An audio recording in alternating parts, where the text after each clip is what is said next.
The Patriots are very tough to beat at home, but take a look at this. Against the AFC since 2011, they're 35-3, and of course they've dominated the AFC East. But when an NFC team comes in here, the Patriots are only 7-6, and that is the case with Atlanta tonight. Let's take a look at the standings right now. A bottleneck in the East. You've got the Patriots yet to have their bye week, can go to 5-2. Buffalo won today. Dolphins won today. Jets lose. And then in the South, New Orleans is hot. They won 4 straight. Falcons 3-2. Carolina lost today, 4-3, and Tampa lost today. The Bucs are 2-4. That's Dion Lewis back to receive the kick. Atlanta won the toss, and they have deferred, and that means that Matt Bosher will be kicking off for the Falcons. Boy, I tell you, when that schedule came out and you saw this game, you knew that there'd be a tremendous amount of buzz around it. We talked to Dan Quinn last night, the head coach, and he said, I'm just happy this wasn't week 1 because we didn't want to have to live with that narrative throughout all of training camp about the rematch. He's happy it's midseason. So are we. So we get set to go on Sunday Night Football. Smoke clearing from the fireworks, and off we go from Foxborough. And the kick is fielded at the 8-yard line by Dion Lewis near the sideline, and he brings the ball back up to the 21. Let's take a look at the New England offense. Tom Brady, Michigan. James White, Wisconsin. Brandon Cooks, Oregon State. Chris Hogan, Penn State lacrosse. Danny Amendola, Texas Tech. Rob Gronkowski, Arizona. Nate Solder, Colorado. Joe Tooney, North Carolina State. David Andrews, Georgia. Shaq Mason, Georgia Tech. Marcus Cannon, Texas Christian University. That line doing a better job last week. Brady was not sacked. He's been sacked 16 times this year. And they start on the ground with a 1-yard gain by Dion Lewis. So you go back to the Super Bowl for Tom Brady, a very slow start. There was a pick 6 involved in that, but he threw 62 passes, 466 passing yards, and at the end of the night, a 4th Super Bowl MVP trophy came his way.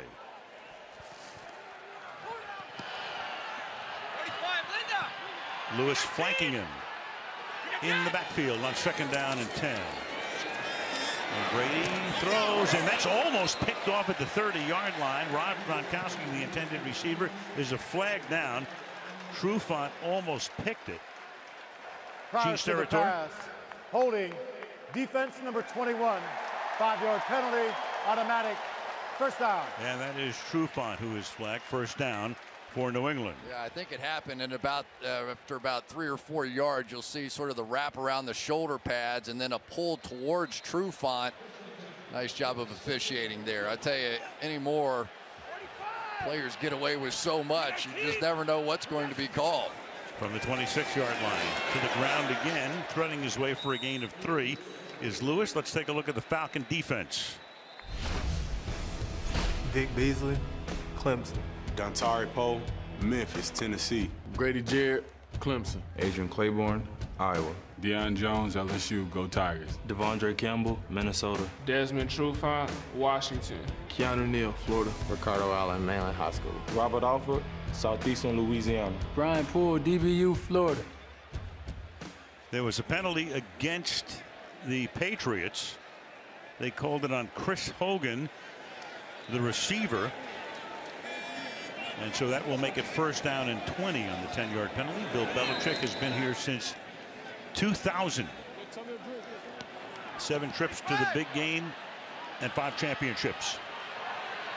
Make it first down and 17 from the spot of the foul.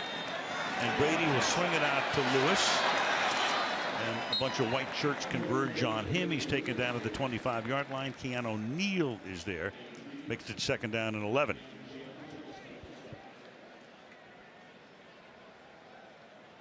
Claiborne out here working against Nate Solder, and they want to try and show Nate Solder a little power on the outside. They'll probably go a little more speed on the other side against Marcus Cannon, who's a bigger and stronger guy. Cannon working on Beasley, who led the league in sacks last season. On 2nd and 11, Brady stepping up, throws, and it's dropped. Danny Amendola got free over the middle. on a crossing route. 3rd down and 11 now. You know, so much has been said about Julian Edelman no longer being there, and the quick throws, and the fact that they're going a little bit more with hold the ball and work it down the field. But there is no question that there has been an element of this offense lost because of the dependability and the knowledge that Tom Brady had with what Julian Edelman would do. Edelman hurt in the next to last preseason game at Detroit. 3rd and 11. Here comes the blitz. Brady steps away from it. Wide open. He hits Gronk, and Gronk tries to reach for the 1st down. Lost the ball, but out of bounds. They ruled him down very close to, obviously, as you can see, the 1st down marker. Is it a 1st down is the question. And they so signal that it is. You want to try and get pressure. Here they come with the safety up and the linebacker out. And the more you can get in the lap of Tom Brady, the better off you are. And now they're going to the hurry up. So no huddle here. There's a flag down, and James White has his first carry of the night. For the moment, it would be a 9-yard gain, but Atlanta indicating that this one is going to come back. Gene Steratore will tell us officially.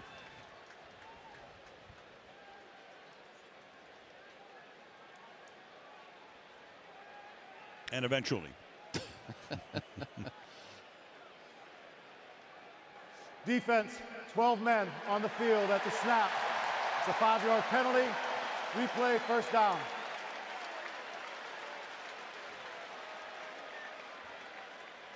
There we go. Dontari Poe is going to get to the sideline. Tom Brady's going to see him and snap the football. He didn't hustle off the field, and you have to know what Tom Brady is all about. That defense didn't even get their hand in the dirt. They had somebody walking off the field. You can't beat the Patriots like that. And he varies it brilliantly. I mean, they went huddle, huddle, huddle, and then all of a sudden no huddle, and they caught Poe. And now you've got a whistle before a 1st and 5. We have to take an official's timeout to set the 1st down markers correctly. Should be 1st and 5. All right. With a grin. You can tell from Bill's expression. Come on, get it right. Yeah, Gene's going to have fun. He doesn't care. Just go get it right. So that number 2 pencil sharpened. You know, this is such a fast defense of the Atlanta Falcons. I don't think the Patriots want to get into a game of running sideline to sideline with this bunch. They want to come more downhill and attack right at these smallish linebackers. And a 1st and 5. It's an inside handoff going to Lewis. And he gets taken down at the 43-yard line by Deion Jones, number 45. Deion Jones, I thought in the Super Bowl, was just playing his absolute guts out in that game, flying around the field. But you could tell that after the 90-plus plays in which these guys had to play, it was just so difficult to maintain that intensity. And here they go again, and Brady almost got hit before he handed it off. There's a flag down. Again, they went without a huddle.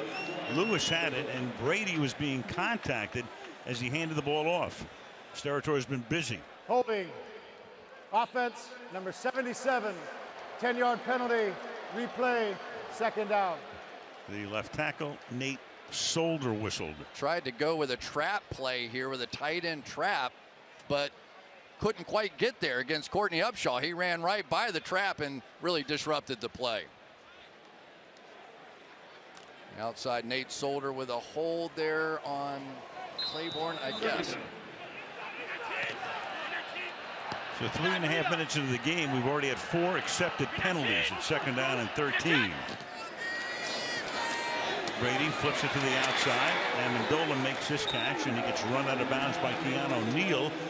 And the crowd thinks it was a little extracurricular, but there is no flag. 3rd and long. So the number 1 offense in yardage, they're number 5 in points. They're 19th rushing the ball, and number 1 passing. Josh McDaniels, who was here for years, then he went to Denver as the head coach, to St. Louis for a while, then came back, calls the plays. James White in the backfield. Now you have Rob Gronkowski out wide against the linebacker Devondre Campbell, if Tom Brady wants it, at the top of the screen. Amendola was the man in motion. Brady looks over the middle, and that's incomplete. And looking for a flag is Brandon Cooks, who came over from New Orleans in the offseason. No flag, 4th down.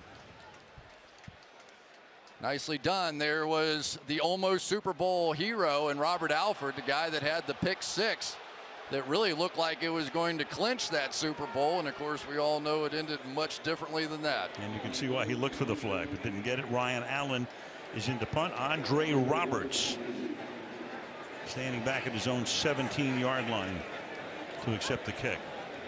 And now you've got action up front. So even if they did draw them off, it's not going to be a 1st down. Teron Ward is the guy who I think came across. Neutral zone infraction. Defense, number 28. 5-yard penalty. Still 4th down. Well, the good news for him is it was 4th and 8, so it's 4th and 3. Really good news for Yes. him. It's Dan Quinn in his 3rd year as the head coach.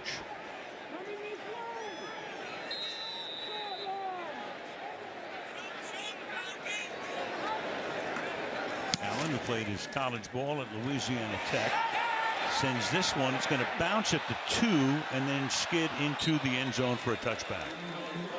Ryan and the Falcons take over at the 20 when we come back to Foxborough.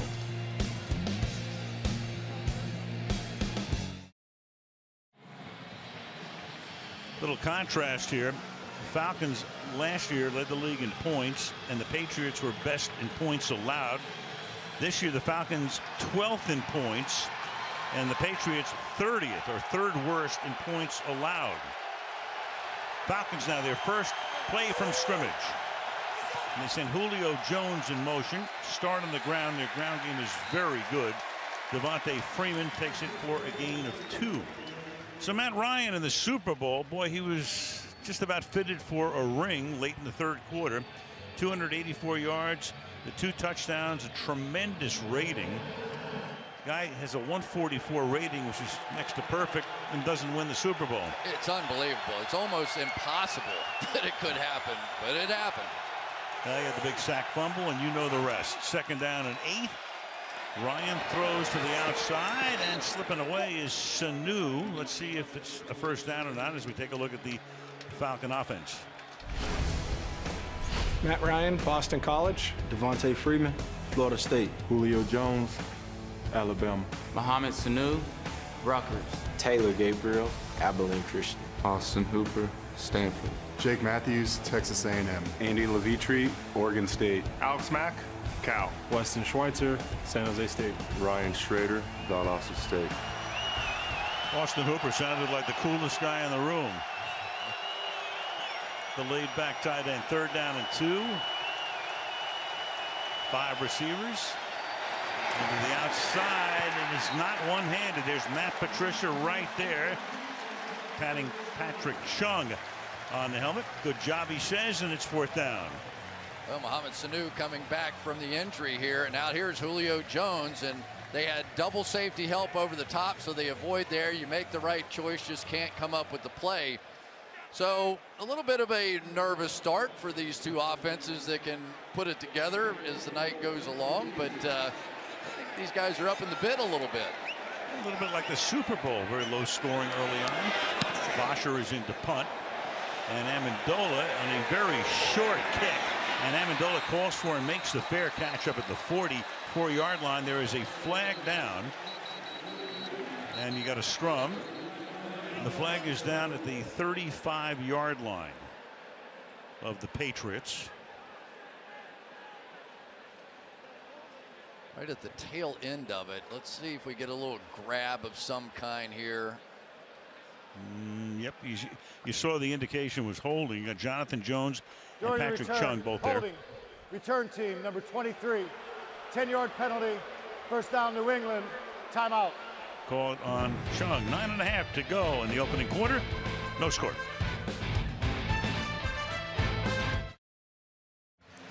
Take a look at this. The final score, as you all know, in overtime was 34-28 New England in the Super Bowl. 93 plays run by the Patriots on offense, plus 4 called back by penalty. 2 two-point conversions, 99-49 overall. You think about the Atlanta defense. That is one hard day's night. They're on the field for 99 plays. Twice as many plays as the Falcons in that Super Bowl. That's amazing. Never happened. Gillislee is the back, and look out off the play fake.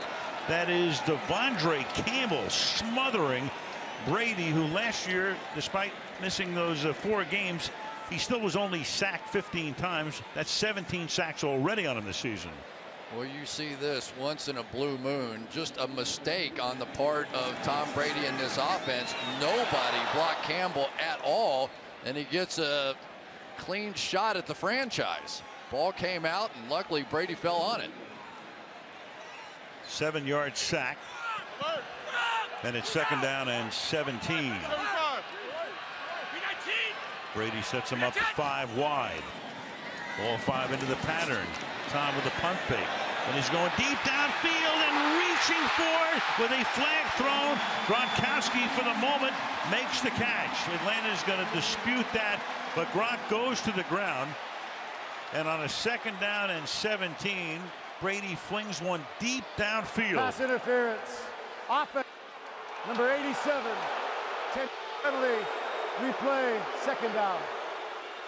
The Patriots lead the league in offensive pass interference. That's 6 and negates a 42-yard reception. Watch the left elbow. Let's see how much of an extension we get. We get a full extension of the hand. If he had flipped with the elbow, probably would have been fine. The full extension, properly called. Tried to shove Duke Riley, the rookie out of LSU, away and couldn't. So after the penalty now, we've already had 7 accepted penalties in the first few minutes of the game. White is in the backfield. They give it to him, the Super Bowl star. He takes it up to the 12-yard line. Vic Beasley makes the tackle. So we showed you that graphic. And some of these guys who not only played defense or offense, but they played special teams. So Keanu O'Neal, looking at him right there, he played 109 plays. Offense, defense, special teams. And those where the penalty was not accepted. The Patriots, Solder with 102. That offensive line, Edelman played 100. And the NFL average 64. Right. So you have some perspective on that number. You're talking about 25 plays a quarter.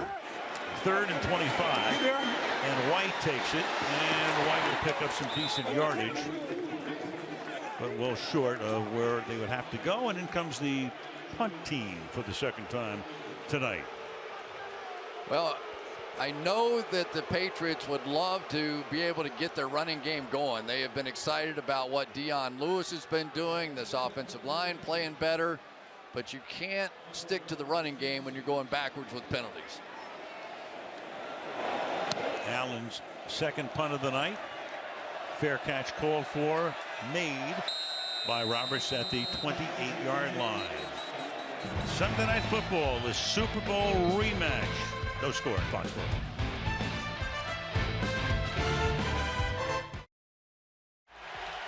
Tevin Coleman is now the back. He shares time with Devontae Freeman. And they give it to him. He's the bigger of the 2 guys. Takes it to the 32. Brown makes the tackle. Let's take a look at the New England D. Trey Flowers, Arkansas. Adam Butler, Vanderbilt. Malcolm Brown, Texas. Deatrice Wise Jr., Arkansas. Kyle Van Noy, Brigham. Dante Hightower, the University of Alabama. Malcolm Butler, West Alabama. Patrick Chung, Oregon Ducks. Devin McCourty, RU. Duron Harmon, Rutgers. Johnson Batamosi, Stanford. And Batamosi was a special teams guy for a couple of teams in the past. Gets to start tonight because of the injuries. Ryan on a roll, throws and completes it to Julio Jones up at the 49-yard line, covered by Malcolm Butler. And that is a big-time matchup. Yeah, it is indeed. You're going to come all the way across the field with the bootleg action coming back this way. That stretch run, the staple of this offense. And the entire defense has to flow that way, and it's going to be awfully difficult for any of these corners tonight, including Malcolm Butler, to keep up with Julio Jones.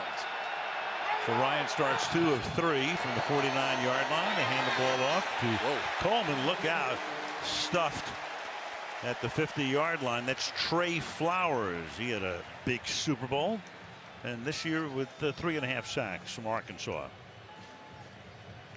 Matt Patricia's going to like that one. That was some play right there by Trey Flowers. Just completely dominated Andy Levitre at that guard position. And a very physical start to this game. I really believe by both these teams out here trying to make a bit of a statement on the defensive side.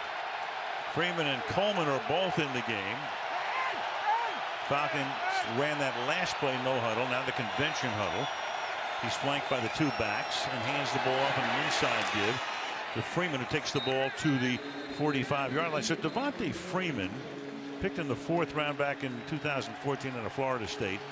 He already this season has 5 rushing touchdowns. He's had 11 in each of the past 2 seasons. Selected to the Pro Bowl each of the last 2 years. Terrific running back. And he plays about 2/3 of the time because they get Coleman in there a lot. He is a big cutback runner. You will see him start wide a lot and cut back. Very dynamic, cutting back across the grain. 3rd down and 4.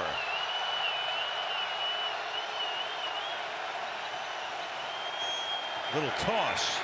And he starts to stumble and Freeman gets taken down there. That's Kyle Van Noy. So losing his footing, Freeman to the outside. It's 4th and 7. There it is, that toss crack that gave the Patriots so many issues. Wide receivers blocking down, but that time it was Ryan Schrader who kind of got bumped back in the backfield and threw off the entire timing of that. Julio Jones, very effective blocker from the outside coming in. Well, for the moment on 4th and 7, the Falcons are going to line up as if they're going to go for it, but in a way, you're not trying to get them offside. Even if you do, it's going to be 4th and 2. Well, are they really going to run this play? They are. So Ryan running around the outside, and he's going to get the 1st down. So how about Quinn on a 4th and 7 from midfield? And when they go into the huddle, you think they're just going to try to draw them offside, but it's a 1st down on a 9-yard gain. Very interesting. End up looping back inside, and so Ryan has no choice but to escape. But 4th and 7, I get the feeling that Dan Quinn has seen enough of those 28-3 signs on the side of the road and on rings and all that. He is coming in here to play to win tonight. Wow. There it is. They're all over the place. You can't miss them. On the highways as well. And on 1st down, they toss it back to Freeman. And Freeman gets written down after a gain of 1. Hightower makes the tackle. I tell you, Dante Hightower, it just doesn't matter where this guy ends up playing. He plays inside linebacker. He's great. This year, because of the fact that they've had a lot of changes on the outside, he has had to play much more of the outside linebacker, and he is a hammer out there. Good luck with double teams by tight ends trying to get him blocked. Not going to happen. Made a great play in each of their last 2 Super Bowl victories. 2nd down and 9. Play action and a ton of time, and Ryan fires and then is caught at the 20-yard line. Gets it into Mohamed Sanu, their number 2 receiver. Missed last week's game with a hamstring pull. Ryan says, let's get up to the line quickly. 1st down, 19 yards. Can run the football. Your inside linebackers have to respect it. Mohamed Sanu gets in behind Kyle Van Noy off of the play action fake, wide open. A little over 2 minutes to play in the quarter from the 19-yard line. Keep it on the ground and getting spilled that time is Coleman. That's Malcolm Butler coming up to upend him. 2nd down. How about that play? Malcolm Butler just runs right by on the outside, and of course it is Malcolm Butler who thought he was going to be playing for the New Orleans Saints this year. Stephon Gilmore got paid all the money coming over from Buffalo, and Malcolm Butler will tell you straight up that it shook his confidence a little bit. He thought he was going to be the guy to get paid. Then he thought he was going to be the guy to get traded to New Orleans. None of those things happened, and here he is, the number 1 corner in this game. And it's weighed on him a little bit because he's had an up and down year. 2nd down and 10. And Ryan going for the end zone, but too deep, intended for Sanu. McCourty came over to help out Chung on the play. It'll be 3rd down and 10.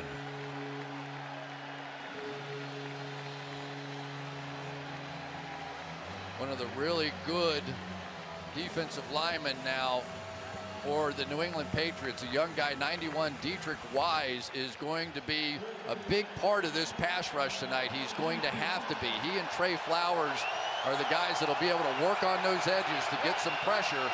Malcolm Brown, the man inside. Wise, a rookie from Arkansas, has 3 sacks this season. 3rd down and 10. Ryan hanging in the pocket. Now he has to escape. Looks downfield, fires across the field, and that's incomplete. Good coverage on the play, and Jonathan Jones wrapping up Andre Roberts, and the Falcons settle for a field goal attempt. Well, you know Julio Jones is going to get double teamed no matter where he is, especially on big 3rd down plays. Help over the top between Butler and Harmon. Ryan has to slide the other way. Really a good throw, but a better play by Jonathan Jones. How about these 2 young corners?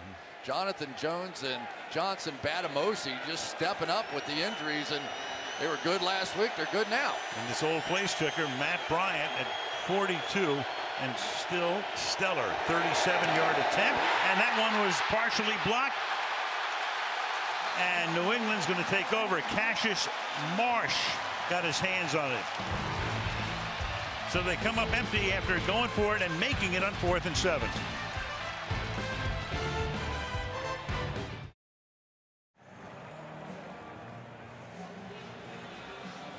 Cassius Marsh, a trade from Seattle for a 7th round pick, paying off here. See the arrow? He's just going to slide in between the gap, turn sideways, and get his hands on the football. And nobody appreciates special teams more than Bill Belichick. He may spend more time on special teams than any head coach in football.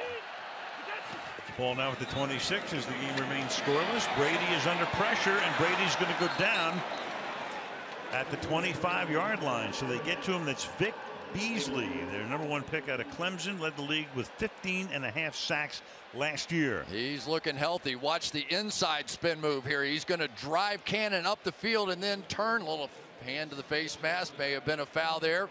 It gets Tom Brady on the ground. You know, Tom Brady made a lot of big plays in that Super Bowl despite some pressure. This is a good group up front. It's a 1-yard sack, 2nd sack of them tonight. And now Gillislee takes it to the outsides, tries to swing around the corner and can't.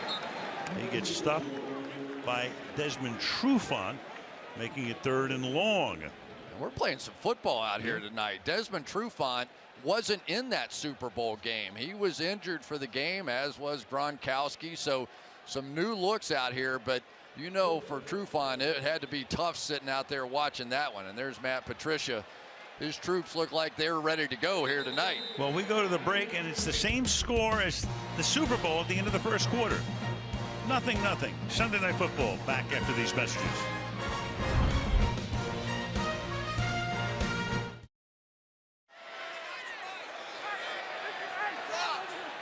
Falcons moving around on that defensive front.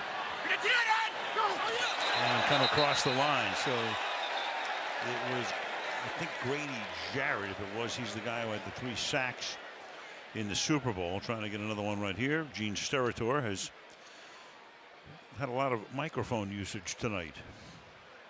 But they're going to see if he was induced or not.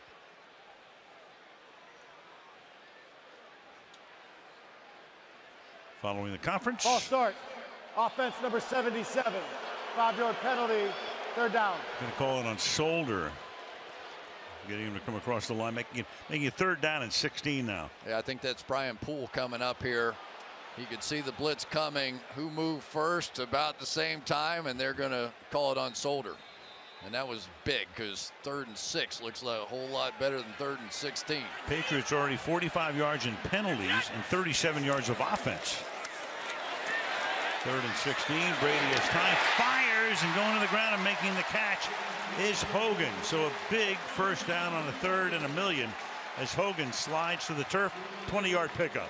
3rd and 16 means these guys have to be perfect. And so far we've seen Tom Brady this season holding the ball longer, but you cannot protect better than that. And one thing this Patriots team does a great job of, some of those crossing routes, they break them off sharp. Beautifully done that time. 5-7 for Brady tonight. Big hole through the middle, exploited by Dion Lewis. And a 25-yard gain to the 35-yard line. Gaping hole. Lewis runs right through it.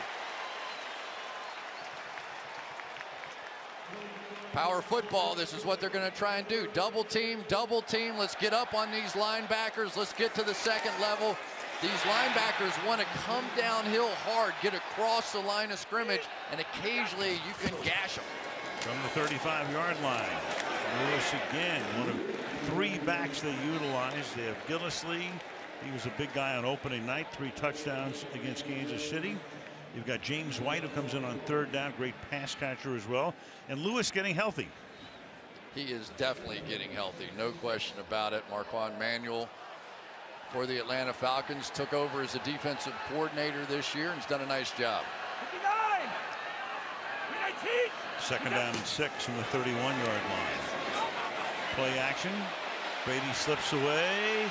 Signals deep downfield and then throws an interception in the end zone. And that's Alford, who ran one back with a flag down. Alford, for the moment, is going to get a 17-yard return, and then he gets slung down.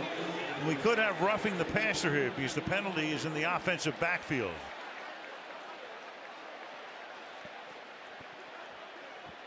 Look like a little Personal helmet foul. to helmet.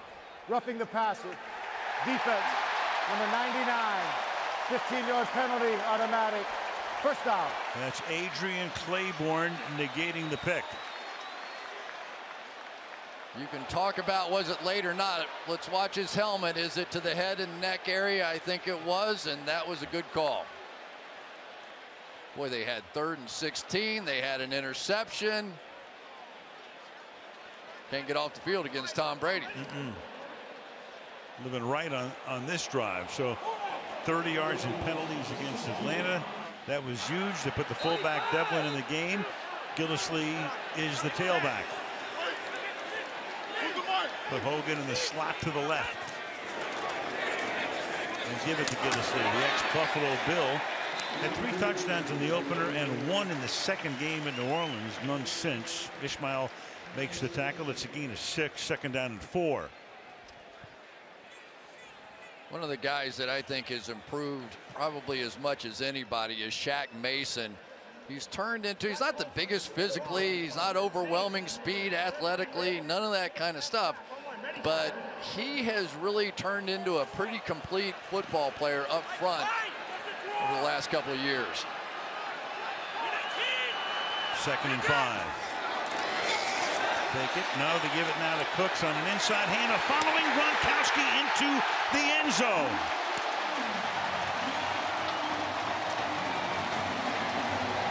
Gronkowski escorting him into the end zone to cap a 74-yard, 7-play drive.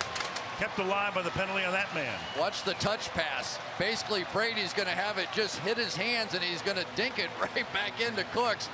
Gronkowski out front. Chris Hogan with the block. Woo! What a start to this one. That goes into the books as a touchdown pass. That's why he did it.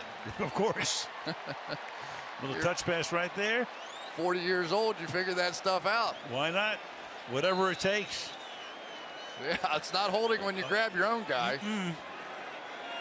Boy, what a weapon this Brandon Cooks has turned out to be for this team. The leading receiver on deep passes in the NFL. Gostowski for the extra point. So Gronkowski says, just follow me. Cooks to the end zone. 7-0 New England.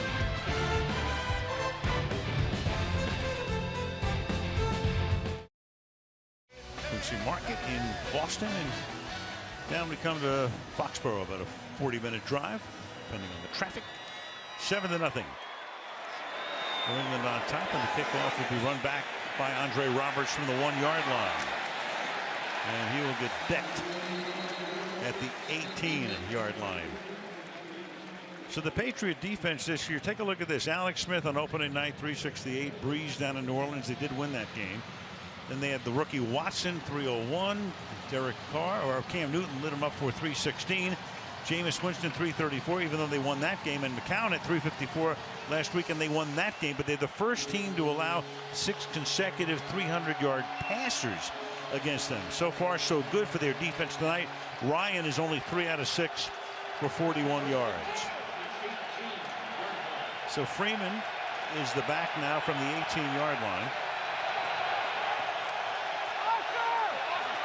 Ryan sends him over to his left flank. And off the fake, Ryan's going to air one out deep downfield for Jones, and it is incomplete.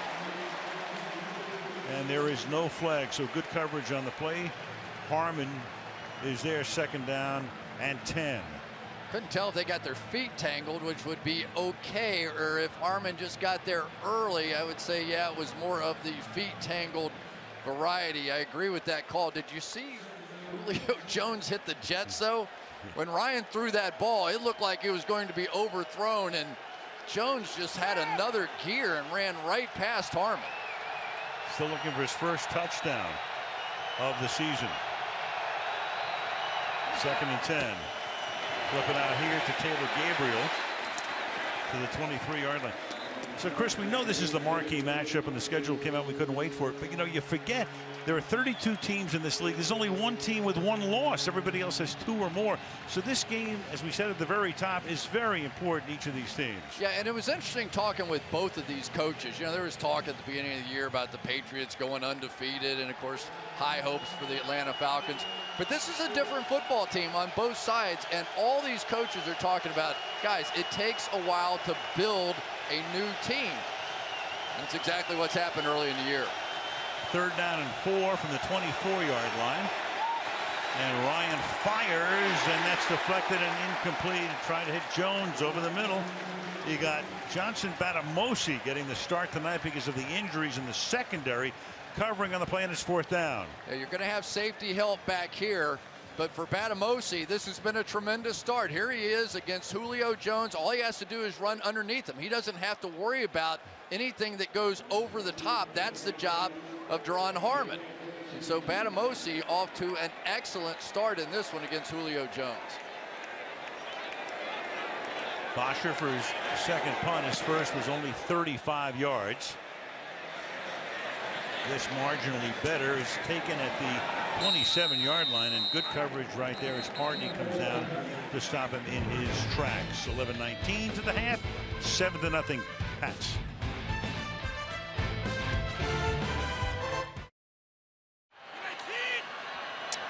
From the 26-yard line, Brady begins this drive with a pass to the outside that is incomplete, intended for Gronkowski. So Tom Brady turned 40 this season, wants to play till he's 45 or so, keeps in obviously phenomenal shape. And there is the Brady bunch. Up top in the pink is his mom and his dad, Galen and Tom Sr., and then right below Mrs. Brady would be another Miss Brady. Brady. Giselle is right there. So looking on. Attaboy. Yeah, there you go. 2nd down and 10 as Rex Burkhead takes it right now. And the former Cincinnati Bengal gains 9. So they go 4 deep at running back. And before the game tonight, they honored a lot of breast cancer survivors out on the field. Beautiful ceremony. And there were Mr. and Mrs. Brady acknowledging the cheers of this crowd. Boy, what a scene at the Super Bowl, huh? When she was there and that celebration, and oh my goodness. Tremendous. What a moment. 3rd and 1, and then Brady is a whistle before the snap, which Tom dropped, and a timeout was taken here by the Atlanta Falcons. First choice timeout. Atlanta. A 30-second timeout. Too many times now the Atlanta Falcons have not been able to get lined up. Basically, Tom Brady saw them still scrambling around. They didn't even get in their stance, and he was just going to take the ball forward for a 1st down. Let's go to Michelle. You were talking about Super Bowl celebrations. How about Nate Solder's? It carried extra meaning this year because his little boy Hudson has a rare pediatric kidney cancer, and he had him out there. There he is. Hudson was here at the game tonight. Solder told me, we won a Super Bowl before, but this time Hudson was there. So we can enjoy the highs as much as we feel the lows. Hudson is now 2 and just started chemo again a couple of weeks ago, guys. All the best to him in the arms of mother Lexi. 3rd down and 1 after the timeout. And this is Gillislee barging his way for a 1st down at the 38-yard line. You know, sometimes it's easy to forget that these guys are human beings too, and they have lives going on. Can you imagine for Nate Solder trying to stay focused on a game plan and on the game of football when his son is going through chemotherapy yet again? Well, he knows all about it. He had testicular cancer himself a few years ago. Now this is Burkhead again, and boy, he gets racked up at the near midfield at the 47-yard line behind a James Devlin block. They put the fullback in there. He does the heavy work.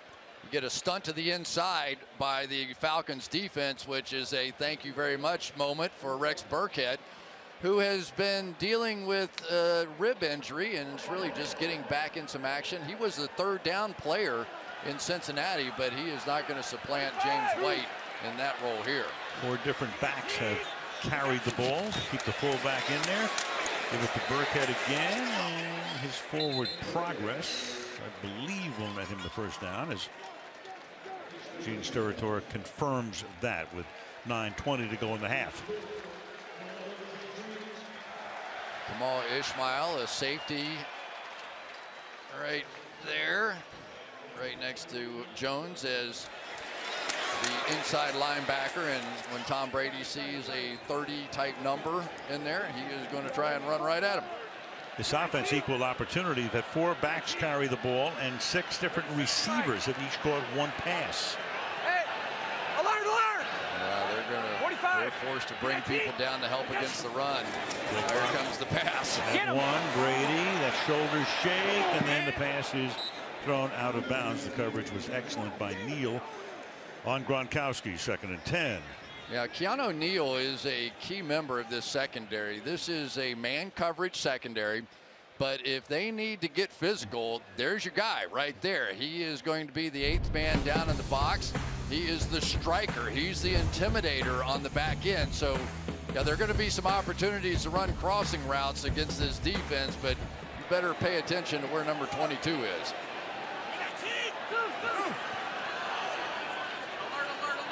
Brock now comes into the slot on the right. Inside of Hogan. Brady looks to the left, throws.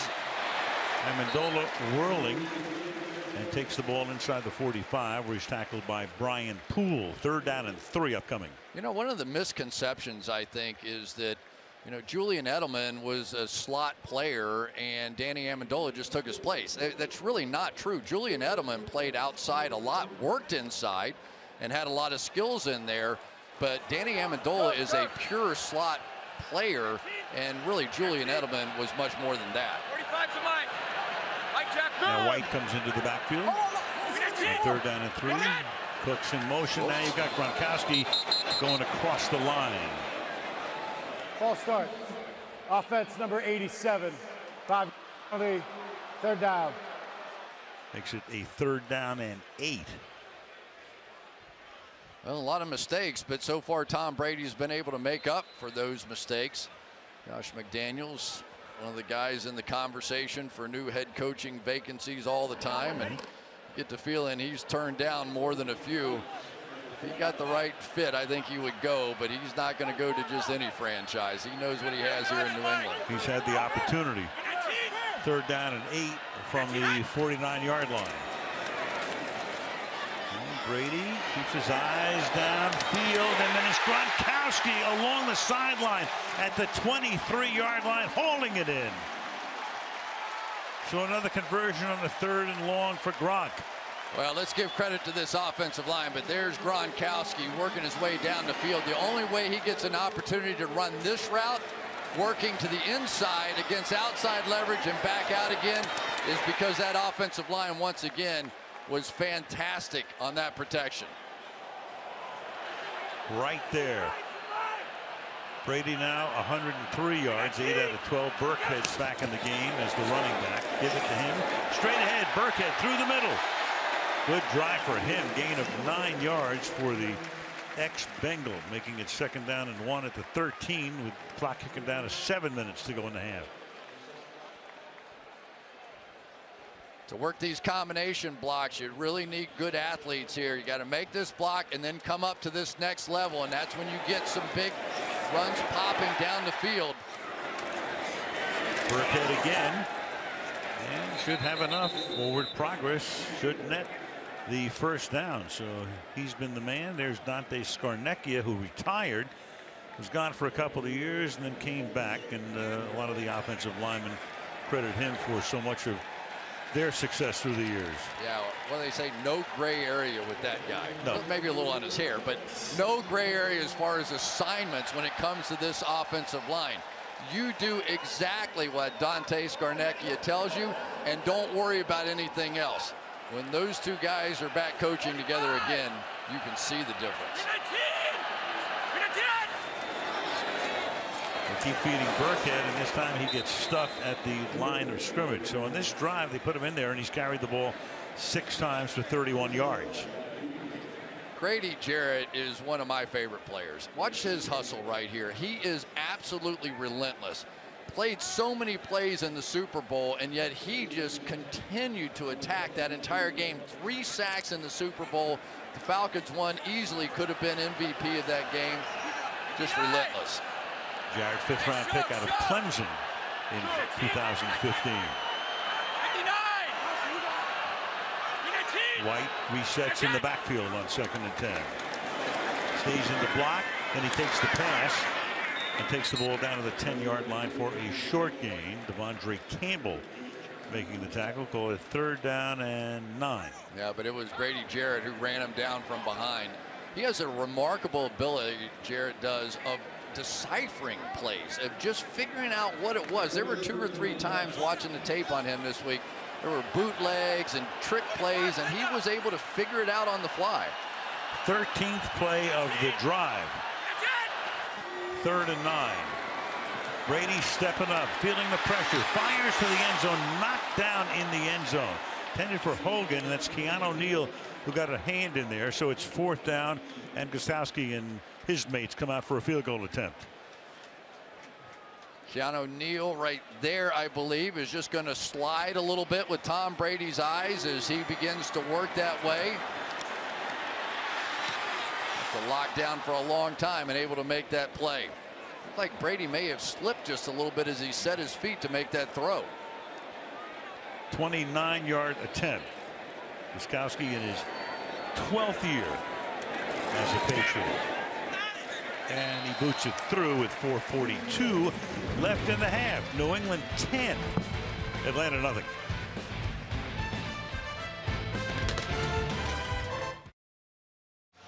Players to score overtime touchdown in a championship game or a Super Bowl. The first ever overtime game in NFL history, the 1958 NFL Championship, when Alan Amici for the Colts beat the Giants. James White did it last year. The commonality, both played at the University of Wisconsin. And both remarkable games. Oh my. Holy smokes. Well, that 58 championship game, they talk about Super Bowl III being so huge, and it was obviously when Namath and the Jets beat the Colts. But that game in 58, I mean, that really started the whole thing about the NFL and how unbelievably exciting it was. Wasn't that also one of the early championship games on television? Yes. Yankee Stadium in New York. I haven't seen overtime until then. Andre Roberts takes a knee in the end zone. So these Super Bowl teams, Arthur Blank, there he is in the middle with the general manager Thomas Dimitroff, and Rich McKay was off to his right. And he has owned the Falcons for a number of years, oversaw the building of the stadium, and of course Robert Kraft has owned this franchise with his son Jonathan right there off his left shoulder. Danny is there too, and he's owned this team since the mid-90s, and well, they've got those 5 Super Bowl championships, and they've been in the Super Bowl 3 other times, twice with Belichick and once with Parcells going all the way back. From the 25-yard line, they hand the ball off to Devontae Freeman, and Freeman with a good gain comes back toward the middle of the field, picks up a first down on an 11-yard gallop. This is their base offensive play right here. They're going to try and hook and get outside, and they're going to stretch Devontae Freeman out to that edge, that time staying on line, but ultimately his big runs come from cutbacks on that very same play. Going without a huddle here on first down is Ryan steps away, fires, and that's caught by Sanu. And Mohamed Sanu is taken out of bounds right in front of the bench up at the 50-yard line, and that will move the sticks. Yeah, Mohamed Sanu's been dealing with a hamstring injury and came back out, and I think Dan Quinn was almost a little surprised that he was as effective as he was this week. Marvin Hall had a huge touchdown catch, 40 yards in the game a week ago, but Mohamed Sanu looked so good in practice, they made Marvin Hall inactive. So 2 plays on this drive and 2 first downs. Ball at the 49-yard line. Through the middle into Patriot territory. Gain of 5 yards. Freeman, but a flag is down. Pair of flags. Could be a pair of penalties here since they are separated by a few yards. And we've got one of the Patriots a little slow in getting up. That's Lawrence Guy. Starator in conference. There are fouls by both teams on the play.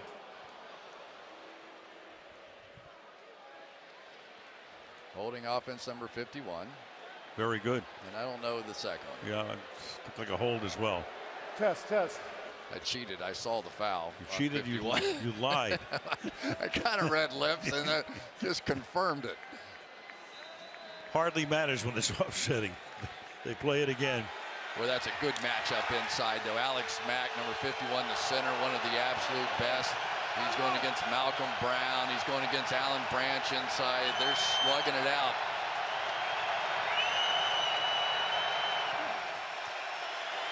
Blitz coming, and it's dropped.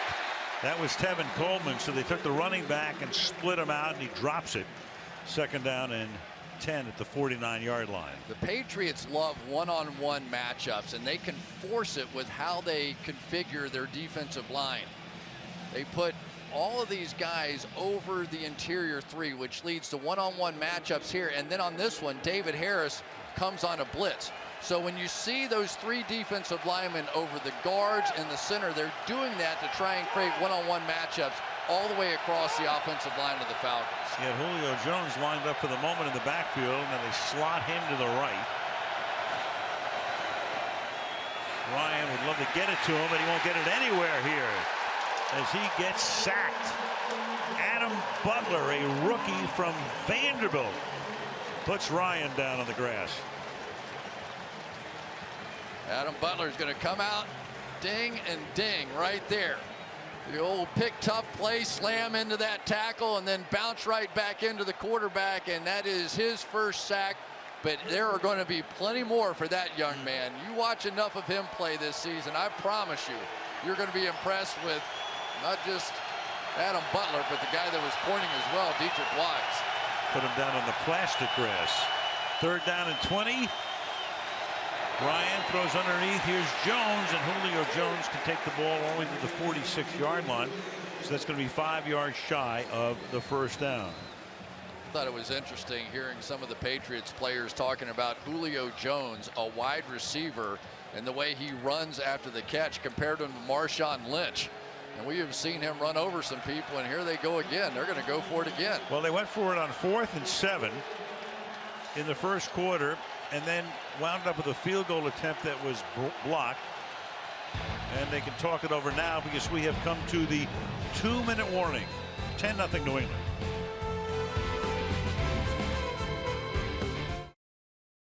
That is fog that has come in and is enveloping Gillette Stadium. The pre-Halloween look. The 2-minute warning is 4th and 6, and Atlanta lines up to go for it, which they did on the 4th and 7 in the first half. And they'll do it again. And Ryan throwing to the sideline, too high, incomplete. Sanu, the intended receiver. Jones covering, and that gives the ball to New England in prime position. Just one of those things that get messed up. Corner routes sometimes are awfully hard. Sanu broke it off a little bit sharply. Ryan read it completely differently, thought he was going to break it up over the top. He has to throw it before the break actually happens, and now the burden shifts to this Falcons defense. They're going to have to make a stand here. No doubt, 10-0 they trail. Atlanta will get the ball to start the second half, but first things first, down by 10, and Brady goes to work from his own 47-yard line. Start on the ground. Into Atlanta territory goes White, tackled there by Beasley. Well, with all of its timeouts, Chris. Yeah, and for Atlanta offensively, there's the superstars. They are getting shut down by Matt Patricia in this defense, and I'm sure Matt Ryan over on his sideline saying, wait, this is the defense that's given up 300 yards to every passer that they've played so far this season. This has been a very disappointing performance so far by the Falcons offense. Falcons have 94 yards and 23 plays in the half. 2nd and 5. Brady slings it to the outside, and that will move the chains here on a pass to James White with 70 seconds remaining in the half. Well, we saw this a lot in the Super Bowl, didn't we? 14 catches for this young running back, James White, and he has the ability. He is almost a pure receiver. Mike Gillislee, who is the other primary running back, doesn't have any catches. So when Tom Brady wants to throw the football, that's his guy.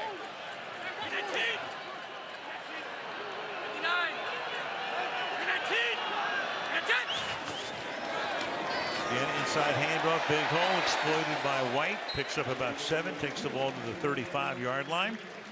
Clock down to a minute. Yeah, a little trap inside. I love to watch these plays. Shaq Mason sort of faked to the outside, and then Joe Tooney cleaned it up. You'll see the right guard move. Tooney come back inside and get him. 2nd and 2. Brady to the outside. That's Amendola. He'll step out of bounds. That stops the clock with 42 seconds.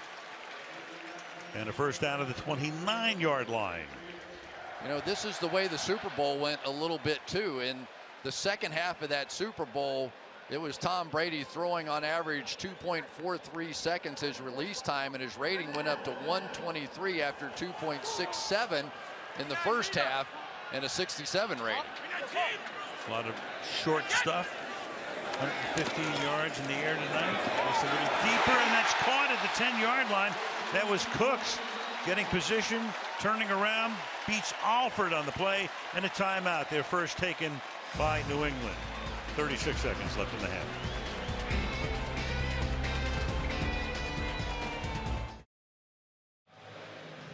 The brain trust, Josh McDaniels, upper right, sending in the play. Marquand Manuel, defensive coordinator for Atlanta.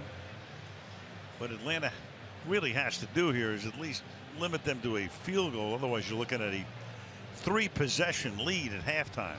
Well, I mean, there's plenty of firepower on the Falcons offensive side. It just hasn't shown up, or the Patriots defense has taken it away from them. I mean, that's even counting the conversion on 4th and 7 on one of those drives. First down at the 11-yard line. New England still with 2 timeouts.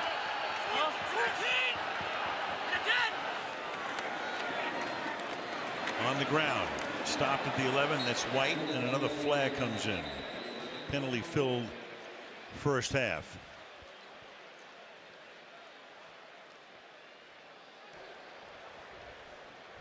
Illegal use of hands, hands to the face. Defense, number 97. 5-yard penalty added to the end of the run. Automatic first down. That's Grady Jarrett. Yeah, there are some fouls that are harder to call than others. Watch what he does to David Andrews here. That is a definite hands to the face when you take the helmet off. I'd say. Yeah, okay, I could call that one. First and goal at the 6-yard line. 25. White behind Brady. They give it to him. And White, who had those 3 scores in the Super Bowl, takes it to the 3-yard line. And New England uses another timeout with 26 seconds. And a second down and goal coming up. You know, I was asking James White, I said, when they called that play in the Super Bowl and you knew you had a chance to finish the last play of this unbelievable game. If you could just stick it in the end zone, what were you feeling at that moment? No, not much. It's like, you know, we practice. What I think he said, we practice that play a lot, you know. So, like, okay, Belichick has them all trained. 20 points in the big game. The 3 touchdowns, the 2-point conversion. Right now, 2nd down and goal. Fog coming in. Temperature dropping in the 70s today, and right now it's 55 degrees.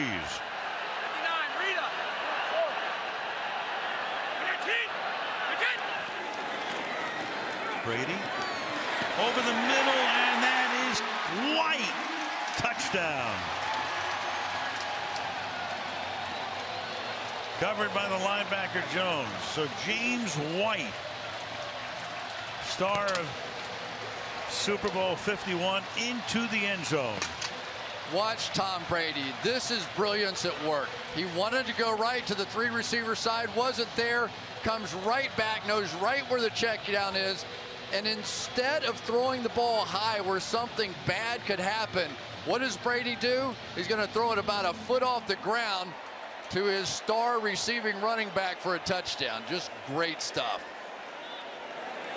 White's first touchdown since the Super Bowl. Gostowski now for the point after. Last 3 drives, touchdown, field goal, and touchdown for New England.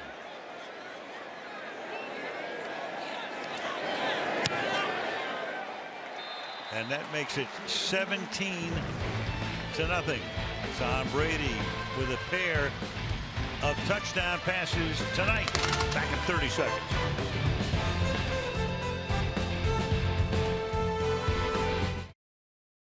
To honor the greatest comeback in the history of the Super Bowl, Nike took 2 game-used balls, turned them into one-of-a-kind Air Force One laces. Actually, laces from those balls. They'll be auctioned off by the Patriots at a later date. All the proceeds going to benefit the Boys and Girls Club of Boston. Those would be tough laces to tie, though, wouldn't it? I would say. Kickoff 4-yard line. And Roberts will get bunched up at the 20-yard line with 15 seconds. So it's going to be 17-0 in all likelihood at the half. Atlanta will get the ball in the second half, but you look at what they've done. 94 total yards. Now, see, I know what they're doing, though. They're setting the hook for us here. Sure, right. Right? Absolutely. Didn't score in the second half last week. Don't score in the first half this week. They had the big comeback by the Patriots in the Super Bowl, and they're going to return the favor. That's what they're thinking right now. Don't touch that dial.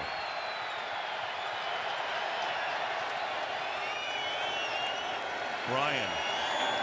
Throwing, caught. That's 30-yard line, and that's Sanu.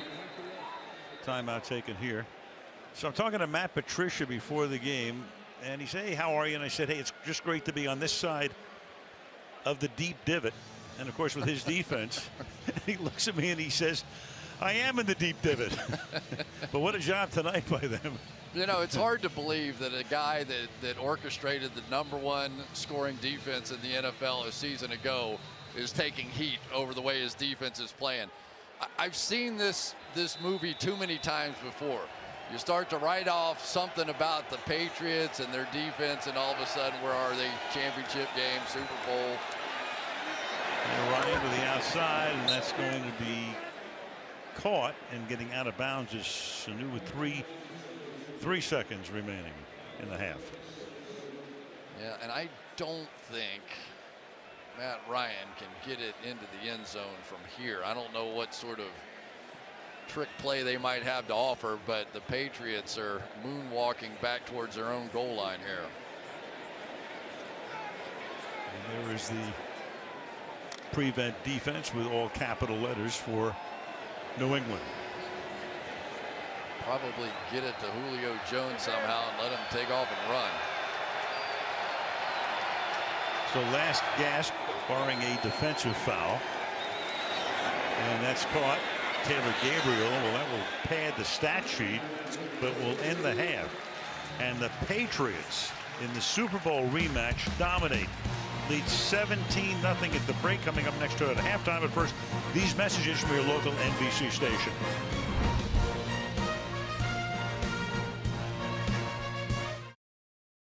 Patriots dominating. The fog rolling into Gillette Stadium in Foxborough. The temperature right now 56 degrees.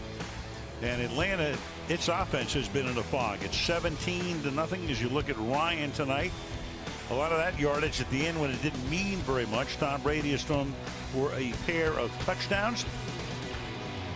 James White, 10th TD catch since 15, the most among NFL running backs. Had the 3 scores in the Super Bowl. The Falcons have not scored in 65 minutes and 39 seconds going back to last week against Miami. And the Pats have outscored Atlanta 48-0 since it was 28-3 in the Super Bowl. So what are they going to do right now, Chris? I don't know, but the pressure is going to start mounting pretty quickly on Steve Sarkisian, who is the offensive coordinator of this team. That is a long time for the hottest offense and the MVP and Julio Jones to go without any points at all. That's borderline unbelievable. And Julio Jones 2 catches tonight, 30 yards. Here's Andre Roberts. And he brings the ball out to the 29, and we go to the field and Michelle. Well, down 17-0. Dan Quinn told me, you know, he has too many explosive weapons. They got to stay aggressive. He said, we're going to come out, get the ball, and attack. As for Bill Belichick, he likes the fact that his team is playing hard, although he'd like to see fewer penalties, and he wants to see better protection of his quarterback. And you mentioned the fog, Al. It really is rolling in, and it's getting thicker, and it's getting lower, and it is conceivable that a deep pass would be a little bit tougher to see for a receiver. Yeah, you're exactly right, Michelle. As you take a look at that, it's coming in.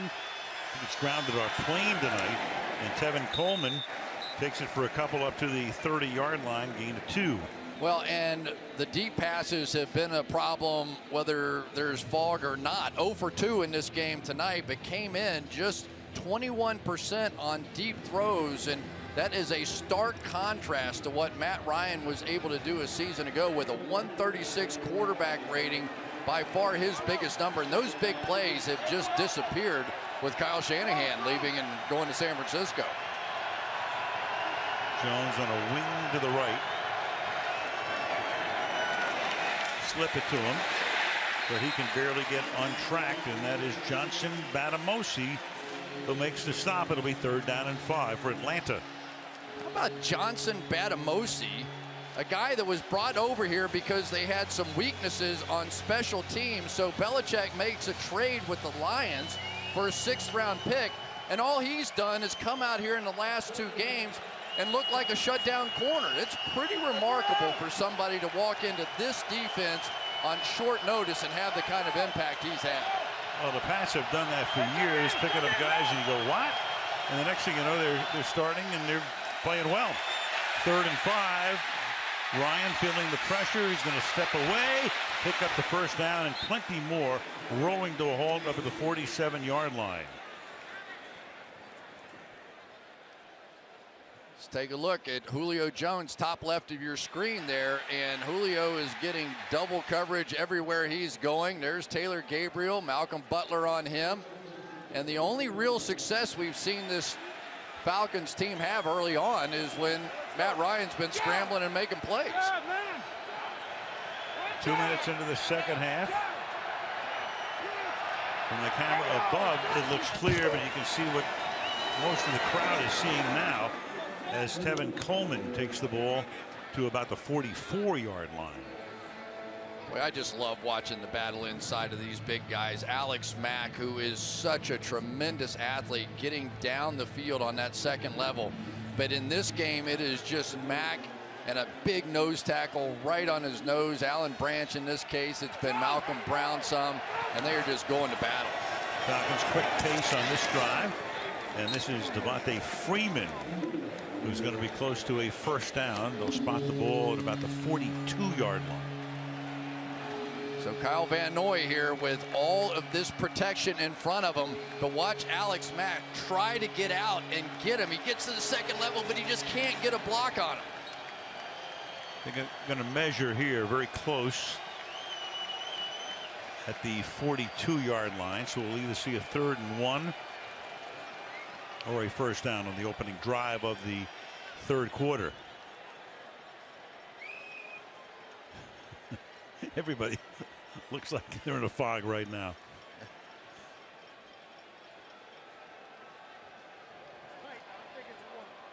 It's territory of the bird's eye view.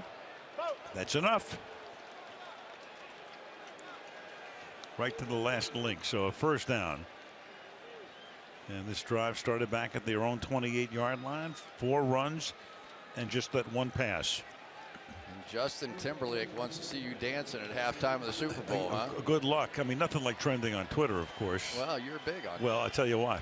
If Chubby Checker comes back with Justin, or they do the box step, he's got it. Hey, I Thank you, man. Eminem loves you too. Oh, I know it. Everybody. You're like a cult hero.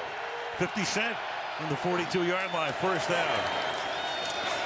Freeman breaks loose inside the 25 and a run out of bounds at the 19-yard line by Devin McCourty. Just what Atlanta needed, a good drive, 22 yards here. This battle continues. Watch Alex Mack here. He's going to get the angle and cut him off and give Devontae Freeman a chance to slide through there, break that tackle. And now this is what the Falcons have to do. If they can establish their running game, everything in their passing game comes off of it. The play action, the bootleg, but you have to run it first. And they have a good running game with those 2 backs. The ball at the 20-yard line, first down. Put a fullback in the game here and give it to Coleman. Coleman behind the fullback is also a Coleman, Derek Coleman. Gain of a couple. Let's call it 2nd down and 7. Man, welcome back David Harris, who only had 7 snaps since coming over from the Jets. Took on Alex Mack, knocked him down, and then just delivered a huge blow to Tevin Coleman on the tail end of that one. He is a run stuffer extraordinaire, always has been.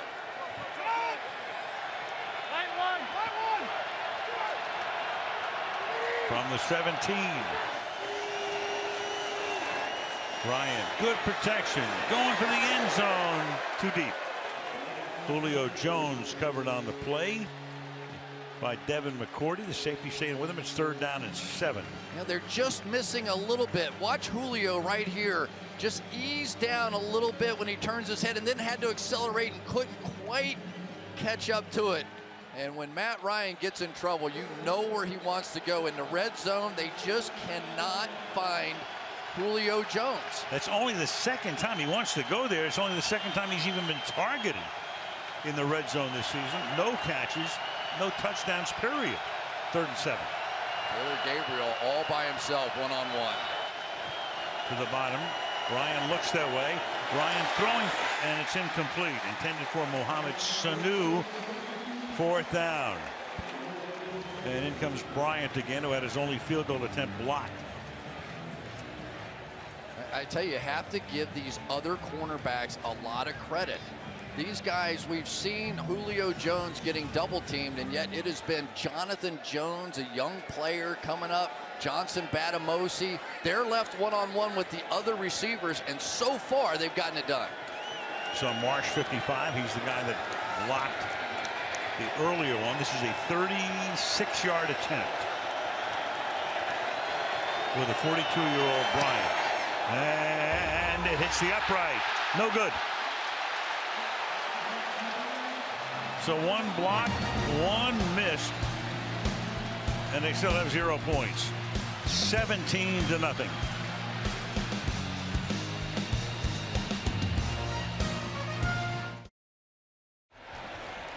New England starts from the 26-yard line after the missed field goal. And a little jump by Gronkowski on the right side of the line. False start. Offense, number 87, 5-yard, first down. At least Territory's having fun tonight. He's enjoying it. He is. National TV, what's not to like? He's been on so much, he's in the after pension fund.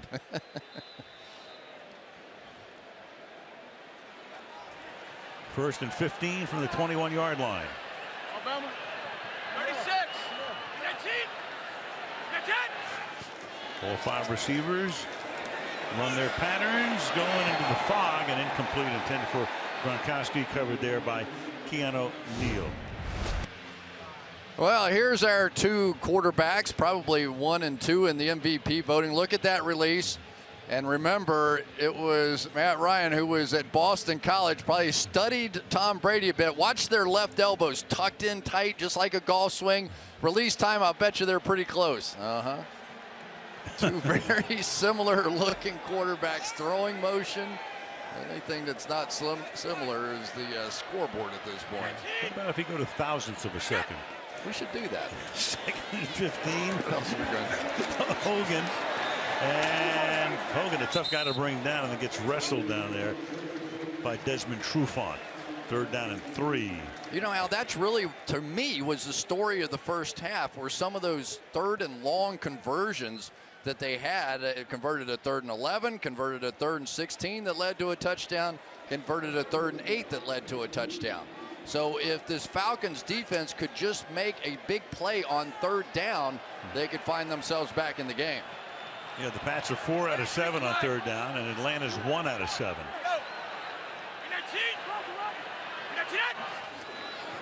3rd and 3.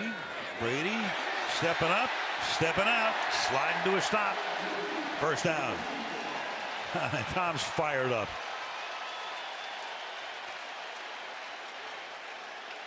You rush 3 guys, and that's all they're doing here, and there are going to be some massive holes for Tom Brady to step up and through. He knew he needed 3 yards. There you go. In honor of the World Series, why not? A little hook slide. The age of 40. Yeah, I hope I play like he does when I turn 40. Man. I think you will. This is Dion Lewis to the 41. Of course, Tom always talking about, playing as long as he can. He loves it. Fully invested in it. Nobody works harder at it. Obviously keeps himself in phenomenal shape. Yeah, his conditioning has basically become a bit of his career choice, hasn't it? Yep. The TB12, and I don't know what kind of fountain of youth he's discovered, but pretty impressive. He looks every bit as good as he has for the last 5 years. 2nd down and 8. Brady throws over the middle and dropped. It's Hogan. 3rd down and 8. Quarterbacks to throw for 2,000 or more passing yards at age 40 or older. Warren Moon did it in '97 with the Seahawks. Vinny Testaverde was with the Cowboys at the end of his career, 3,500 yards. Of course, Brett Favre did it twice as he wrapped up his career with the Minnesota Vikings. And there's Tom now joining that list. 3rd and 8, which means White's in the game.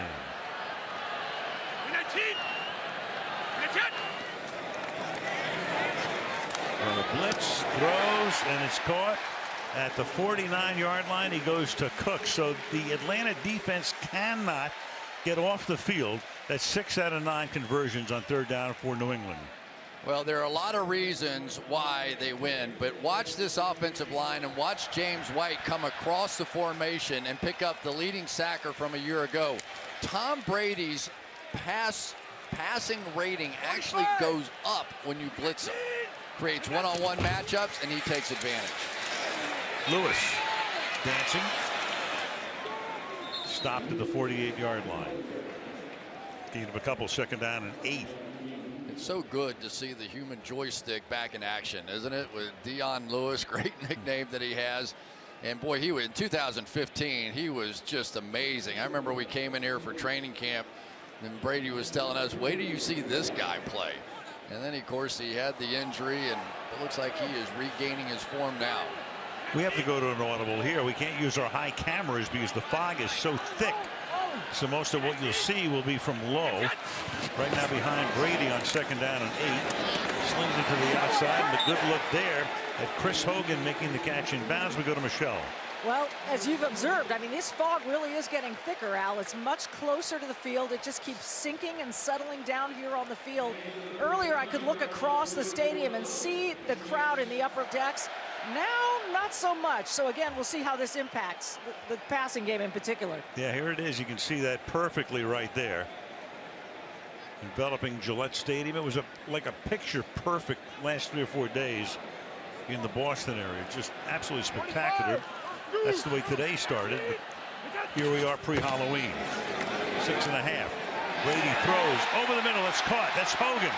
And Hogan is inside the 15 and banged down to the 10-yard line by Deion Jones. They go to this big formation where they have the fullback in the game, and you're thinking power football with Dion Lewis. They go play action, and there's not a linebacker to be found once they step up and try and play the run. Here comes Hogan right behind them. That's the power of running the football. Hogan takes a shot there. He took a shot in practice the other day, too, so he comes off the field right now. Or, well, he started to come off the field, and for the moment he's right back in the huddle, but he needs a little time. Tough guy. He has really made a difference for this football team. I think Sterator took a look at him and said, no, you're not good to go on the next play. He wanted to stay in, but the referee has the option of sending him out. He took a wicked shot in practice. You're right, when we were there. Can't tell if his head banged off the turf there, and maybe that's part of the issue. Seems crazy, doesn't it, that some of the biggest blows to the head come from getting tackled and your arms pinned against your side and your head bounces against that turf. Can't brace yourself and look at him, check him out on the sideline. Meanwhile, there's Amendola off to the right, and they give it to Lewis, and Lewis takes the ball inside the 5-yard line. Dion Lewis. That's what you call a jump step there, Al. When you get going sideways and then you just, he's going to go to the right, and then you just hop and jump and just re-accelerate. Shaq Mason in front, knocking people around. Joystick move. Lewis again through the middle, takes the ball down to the 1-yard line. So with a little more than 5 to go in the quarter and a 17-point lead, it's 3rd down and goal. I'll tell you, as much as they rotate backs in here, you almost see a desperate running style with each back that comes in. It's like they know it's their little treasured moment. They're going to get 5, 6, 7 carries, and they don't want to blow their opportunity. Now it's Gillislee looking for his 5th touchdown of the season. Won't get it here as he is tackled for a loss. That's Beasley comes over there along with Ismail. So 4th down and goal, and in comes the field goal group. Here's right there, Kamal Ismail, and he has been playing that linebacker position. Watch him read this perfectly and come right through and make the play on Mike Gillislee. Of course, Gillislee taking over for LeGarrette Blount, who had that role of converting those types of goal line plays into touchdowns, 18 of them a season ago. Blount now with Philadelphia. 21-yard attempt for Gostkowski. Ryan puts it down, and the kick is good. So New England extends its lead to 20-zip. Go back, 4:40 left in the 4th quarter. Falcons had an 8-point lead in the Super Bowl. Jones made that unbelievable catch, so they were in field goal range. Figured they would at least lead by 11. Then a loss of 1 yard by Freeman. Bryan gets sacked. It's a loss of 12. Matthews with a holding penalty. There's an incomplete pass and a punt. So instead of making it 31-20, you know the rest. 5 downs to forget. If you're an Atlanta fan, obviously to remember if you're on the other side. Yeah, the game was over if Matt Bryant could have made a whatever it would have been 37-yard field goal or so and never got that opportunity. Pretty amazing. And the one thing I will say is that first run stop by Devin McCourty on that toss crack had a lot to do with that sequence. Roberts to run it back. And we go to Michelle. Well, Patriots defensive tackle Malcolm Brown is questionable with an ankle injury. Atlanta linebacker Duke Riley is out with the same knee injury that limited him in practice all week. And Chris Hogan took that hard hit on the touchdown drive. Right now he's in the injury tent with the unaffiliated neurotrauma consultant. We'll keep you posted on that one, Al. All right, thank you, Michelle. And again, we talked about Hogan getting shaken up and lost a couple of teeth the other day in that collision at practice. So Freeman is the running back as they begin this drive, and what an uphill battle they face right now. And we give it to Freeman. And again, if you're just tuning in, the fog is so thick we can't use our upstairs cameras because it would look gauzy and hazy, and that's what it would look like. So I think you're all better off seeing it from where you're seeing it right now. I think Falcons fans probably think it looks a little gauzy and hazy anyway. Yes, it does. Steve Sarkisian, who is the offensive coordinator, started working upstairs in the booth just last week, and this is probably why he didn't want to. Josh McDaniels on the sideline for the Patriots doesn't have this issue. 2nd and 1. It's a good point. Is on play action, Ryan flips it out. Freeman makes the catch there, and coming across all the way across the field before he slips down and is taken down there. So it was a 2nd and 1. He picks up the first down, and somewhere in the gloaming is a flag.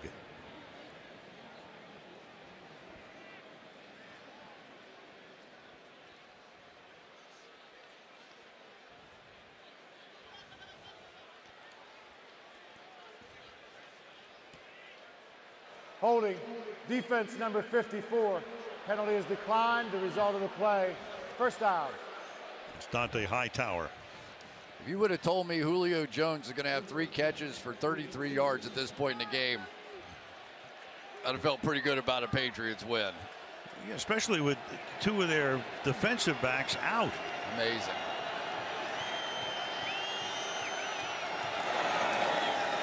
On the ground again, they give it to Freeman. He gets by Hightower, slips a tackle, and gets out to close to midfield.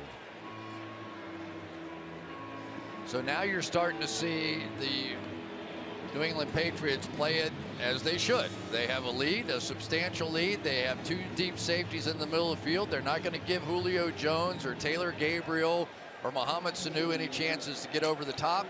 In these kinds of zone looks, though, the guy they have been going to has been Austin Hooper, their tight end, and he has been a non-factor tonight.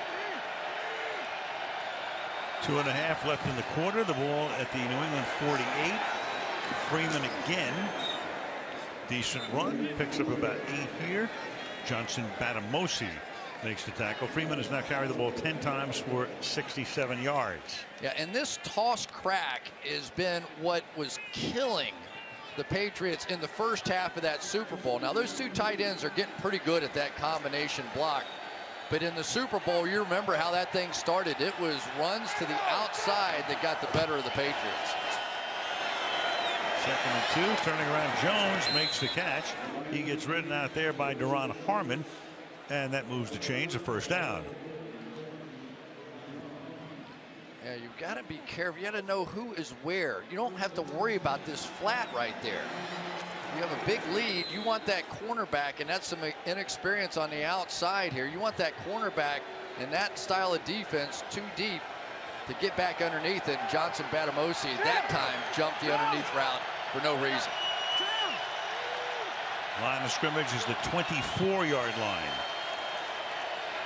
And Ryan throws underneath. There's Jones, and Jones will make it a first down and goal, getting inside the 10-yard line. He's tackled there by Butler. Little pick play inside. You'll see the tight end crossing over and just trying to free up his partner. And now they start to get on a little bit of a roll by getting the football to Julio Jones. You know, yeah, you get down in the red zone, they're going to double team. That's right. They double team Calvin Johnson, they double team Randy Moss, and they double team Jerry Rice. But sometimes you got to still throw it to them, give them a chance. Absolutely. Both Freeman and Coleman are in the game. Ball to 10 on a 1st and goal. Freeman dancing, going nowhere, stopped at the line of scrimmage. Taken down to the final half minute of the quarter. And you know, for Matt Ryan, here he is coming off of a dream season, MVP, outguns Tom Brady all the way through the Super Bowl, 144 rating, almost perfect. He had to be thinking, we're going to come in here and we're going to light up this defense that's allowed a 300-yard passer to every single team they played. And it has not worked out that way tonight. Waning seconds, 2nd down and goal.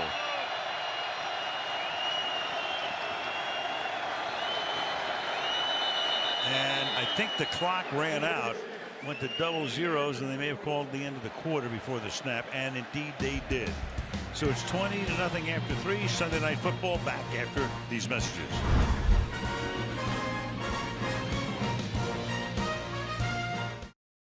Sunday Night Football, the Super Bowl rematch, and the Patriots are dominating, but Atlanta trying to pay off this drive with a 2nd down and goal as we begin the final frame. And Ryan to the end zone, or the 1-yard line anyway. Mohamed Sanu, and they will spot the ball at about the 10-inch line. No question, one of the toughest plays to try and defend is the inside fade. The guy in the slot has to be able to use all of that ground. When you're the outside receiver trying to run that, you tend to run out of real estate. But when that slot receiver is running that fade, very tough to stop. So Freeman is the back, and Ryan's going to take a timeout here. Not where you want to use one, down by 20. But indeed they do. 3rd and goal when we come back.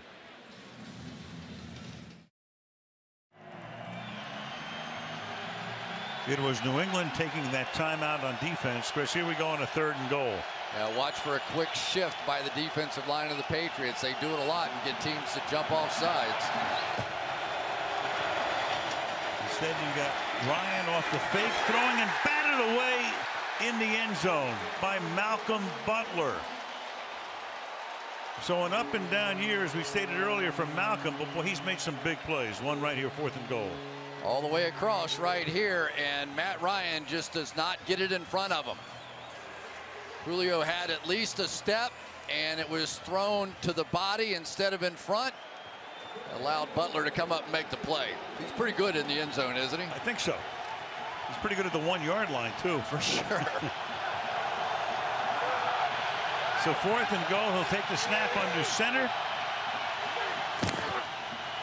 And then hand the ball off to Taylor Gabriel, and he is tackled by Kyle Van Noy. So they had it inside the 1-yard line, and they wind up back at the 6. 20-zip.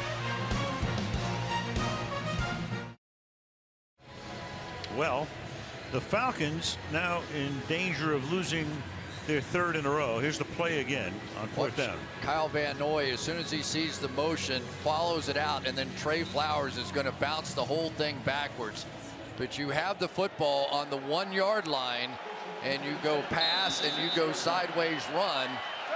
The offensive linemen like to have their opportunity to make a bit of a stand there themselves. Here's Gildersleeve giving you a little bit of breathing room. I think that play comes out of the playbook next week. What do you think? You know, it's all well and good, but it's kind of cute. You know what I mean? It's kind of cute. I mean, you know, football players are egomaniacs just like broadcasters, Al. I mean, we all had a little bit of something, right?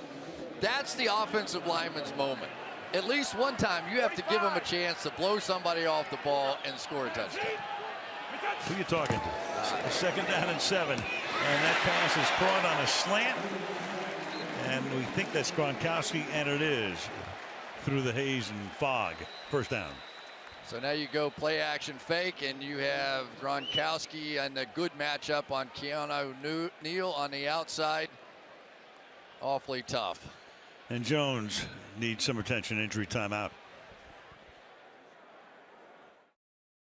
So you go back to Houston in the 4th quarter in the Super Bowl. You look at the numbers there.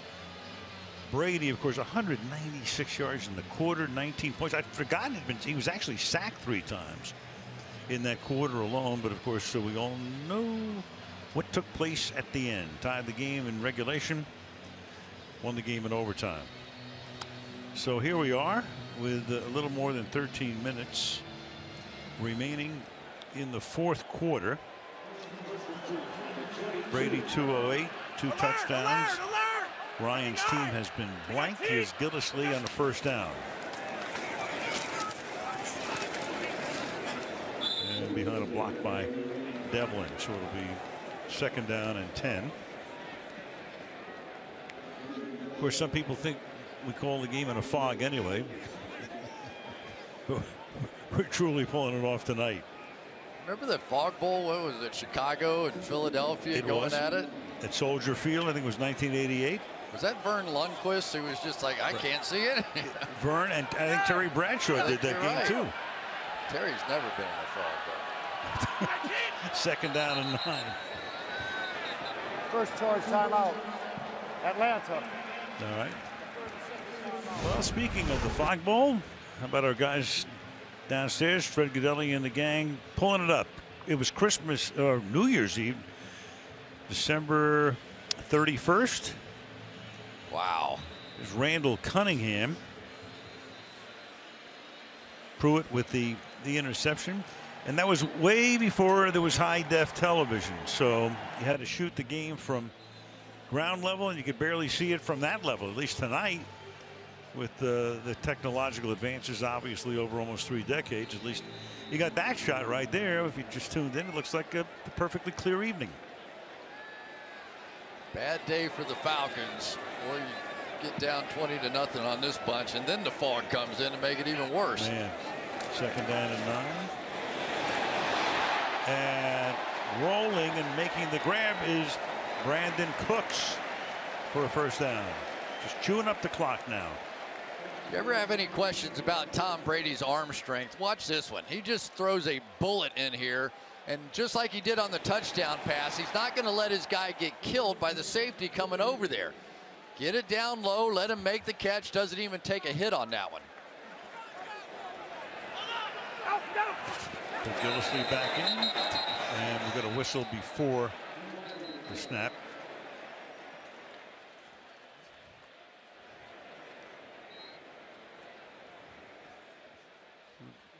Beasley may have jumped. Encroachment. Defense, number 99. 5-yard penalty. 1st down. That's Adrian Claiborne, who had that big, and I mean big, roughing the passer penalty earlier tonight. I think you call this disarray. Brady knows exactly what he's doing, and then Claiborne had to jump over the center to try to get to his side of the line of scrimmage. I don't think I've ever seen that. Oh, boy. You know, this team practices hard, and they practice hard on Friday, and not all teams do that. And that adds up to about an extra 20 practices by the time they hit the Super Bowl, which is a big reason why they're pretty good.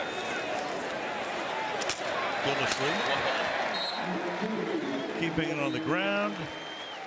Jones is back in the game. He makes the tackle, and they can take a lot of time off the clock now. Man, watch Gillislee finish this run. Coming up against Deion Jones and just drops his shoulder and drops Jones right on his back. That's what you have to love. There we go. That's what we're looking at down here. We're just making it up. I mean, this is, you know, we think this is Gillislee. We know it's Gillislee. Good run. Takes the ball inside the 25-yard line for a 1st down. But I think that's what impresses me most about the Patriots is that they can win a finesse game. They can win a game on the defensive side. They can win a game with great special teams play. And when it comes down to closing out a game, they can put their fullback James Devlin in there and put Mike Gillislee and run over you. And that's exactly what they do here. Picks up about 6 yards, but there is, what else is new? Another penalty. Holding. Offense, number 69. 10-yard penalty. Replay, 1st down. That is Shaq Mason. There we go, right there. Let's take a look at old Shaq. Boy, if people go to the ground, they just throw a flag. I guess. I don't know. We have had 7 penalties accepted against New England tonight. Make it 8 now with that one.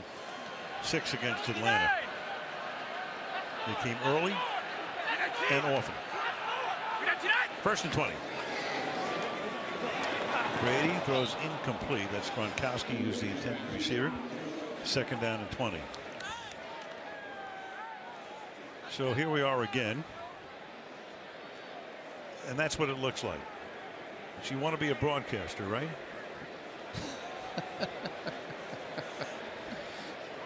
That's pretty good. We look like we're in the blimp. Sometimes we are. 2nd and 20. Hot air. Oh, yep. And that is caught by Rex Burkhead, who takes it out of bounds. So the lighthouse in the end zone is needed. Well, yeah, it's just ornamental normally, but tonight, yeah. In case any ships come passing through. One if by land, two if by sea. You can take that tour around here. Mm-hmm. On the duck boats or the duck tour. You know what I learned on the duck tour? I took it once. It was pretty cool. What'd you learn? That in Boston they don't pronounce their R's. It's pack the cat. Right? You found that out on the duck boat? Yeah. 3rd down and 9. And Brady, as he throws, and the pass is caught there by James White. So 4th down. You know, this offensive line was on pace to give up about in the mid-40s of sacks after the way they started the season in the first 5 games or so. But the last 2 games, you can tell they have made a huge jump in their pass protection, and this score reflects it. 38-yard attempt for Gostkowski. Allen puts it down, and the kick is good. New England turning in a complete game performance tonight. 23-0.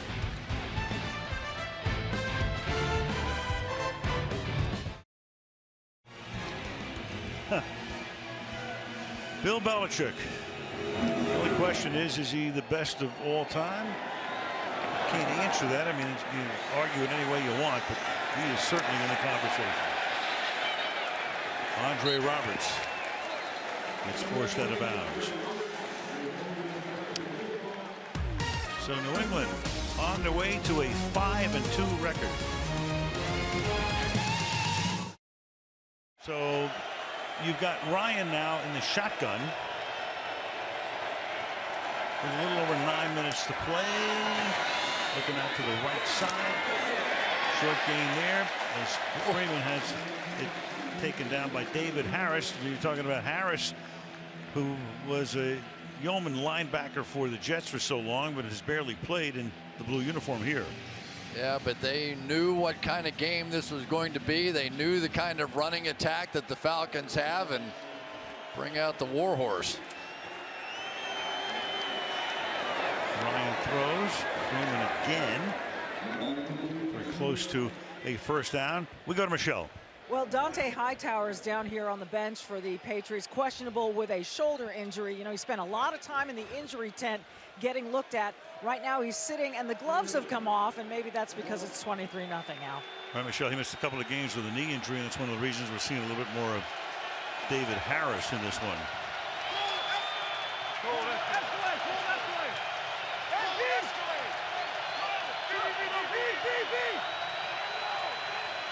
Third and 1. Yeah, that should be enough for the first down. Well, the Patriots are going to stay home. They've got the Chargers, the suddenly resurgent 3 wins in a row Chargers coming in. But then they will play 5 out of their next 6 games after that on the road.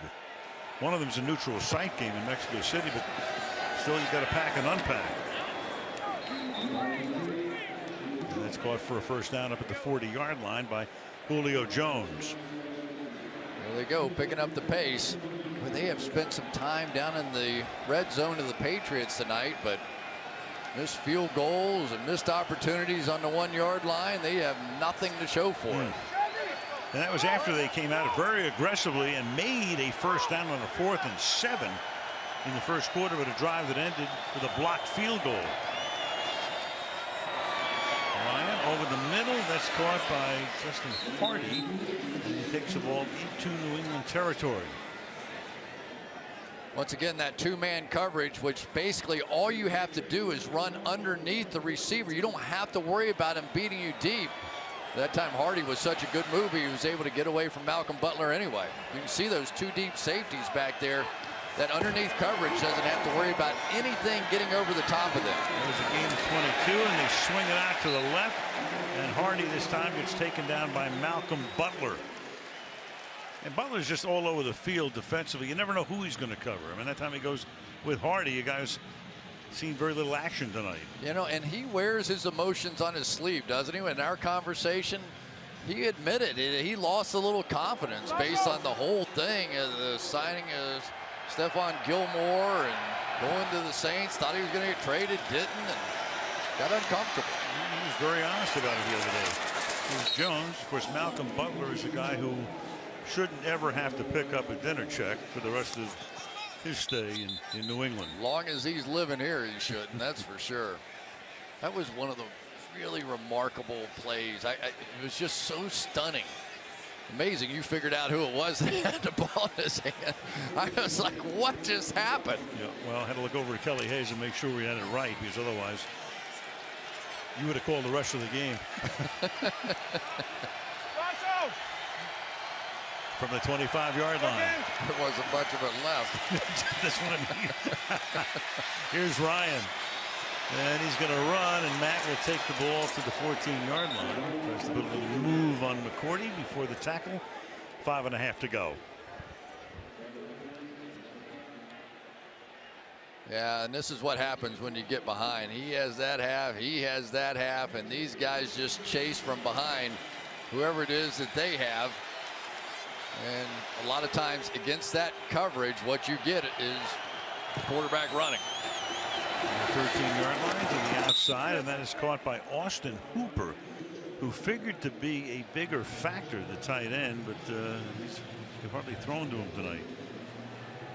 Yeah, he ended up having 7 catches last week, and I really thought if they came out and played some of the looks they got early on, they would very much involve Hooper. They didn't.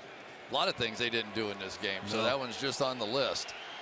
And this is the first of 3 straight on the road. Falcons go to the Jets next week, and then their first division game of the season at Carolina, week 9. 2nd and 4, and that is hauled in and short of the goal line. It's Julio Jones making the catch, and that will make it 1st down and goal. So Atlanta just trying to get some points up there, because blanked in the second half last week, blanked through 55 minutes tonight. I bet they run it this time. And before they can, you got a whistle. To the snap. Second charge timeout. New England. So New England 30-second timeout. Its second defensive timeout. The Patriots in those first 6 games giving up a 300-yard passing game to those guys. Smith on opening night, Breeze in New Orleans, that figured. The rookie Watson, Newton, Winston in Tampa, McCown last week 354, though they won the game. And tonight Ryan has been held to 232. But you never know. He could get there in garbage time. You know, they're going to let him hit some completions. But pretty dominating performance. I'll bet you a nickel they run the ball here. I'll see you and raise you. This is Ryan, and it is caught finally by Jones. So they're on the board. Malcolm Butler looked for a moment as if he was going to pick it, and finally they get into the end zone. 88 yards, 11 plays, and a 5-minute drive. Talk about vice grips for hands. Watch Julio Jones reach over and then pull it over the top out of the hands of Malcolm Butler, who thought he had an interception. Just too big, too strong. We talked about it, double coverage or not. Sometimes you just have to give that monster a chance. And I say that with all due respect. Extra point coming right now. So we've made note of the fact through the game that Jones had not scored a touchdown. You know, he's got a celebration all planned out, but you don't do it when you're down 23-7. Not now. 4:09 to play in regulation.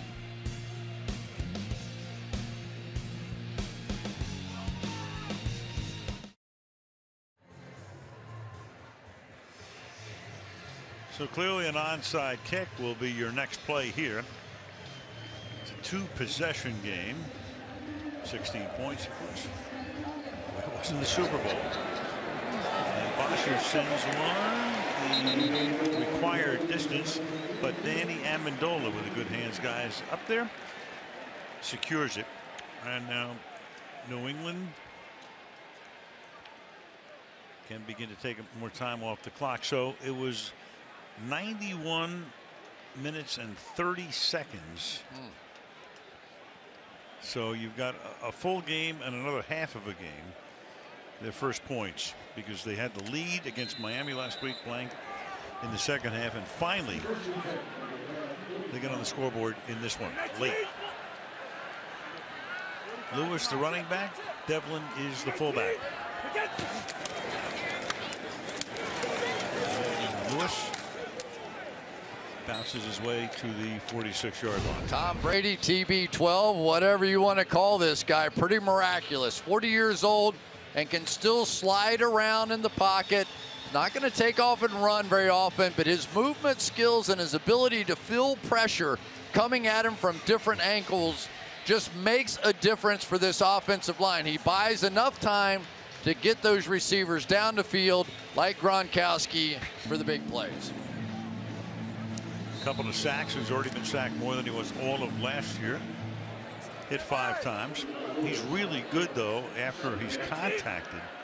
We brought up some numbers to him the other day with about a 130 rating. He throws a pass after contact, and he was surprised. Said maybe I should get hit more. Not a good idea. Dion Lewis. You know what it was, though, interesting hearing him talk about that.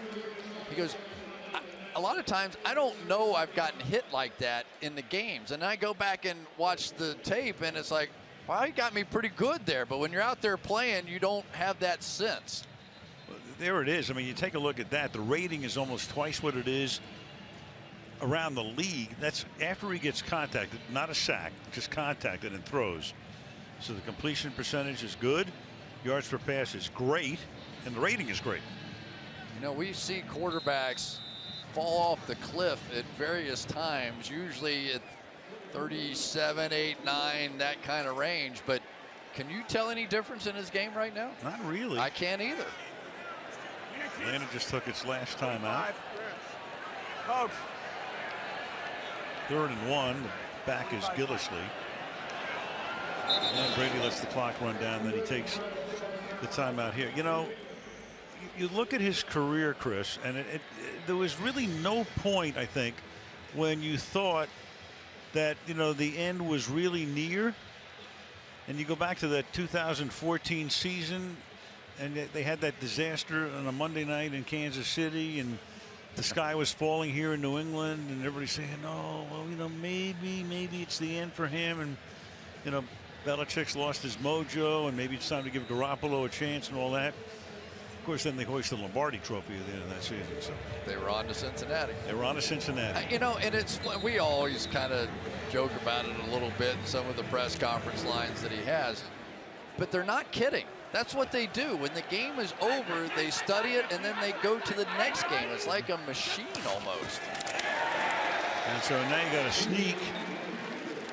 Brady does that so well, so effectively. Now check this out. He's got a first down. There you go. You got your billion-dollar quarterback sneaking with 3 minutes to go in the game. That's how seriously they take this Atlanta Falcons bunch. They were not going to give them a chance to get that football back. And Tom Brady, well, that was some pretty good blocking in there too, wasn't it? You know, you bring up a great point about Belichick, because obviously, you know, we get to see him a lot. We're in a lot of meetings with him.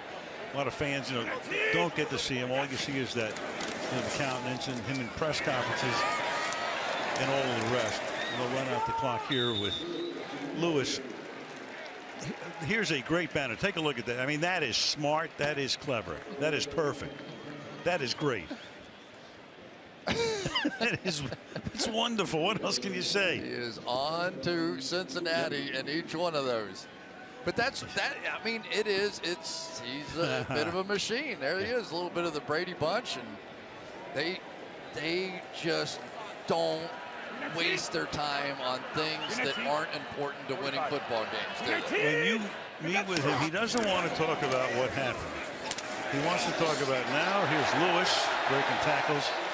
And the only way you get Bill to talk about the past is he loves the history of football. So if you want to talk to him about Ted Marchibroda and giving him his first job at $25 a week, he loves to talk about that. And he loves social media. Oh, absolutely, like Joe Madden. He talks about snap face and Insta-chat and all those kinds of things. You gotta love it. But he is very passionate about the game of football and very passionate about the guys that play for him. 2-minute warning.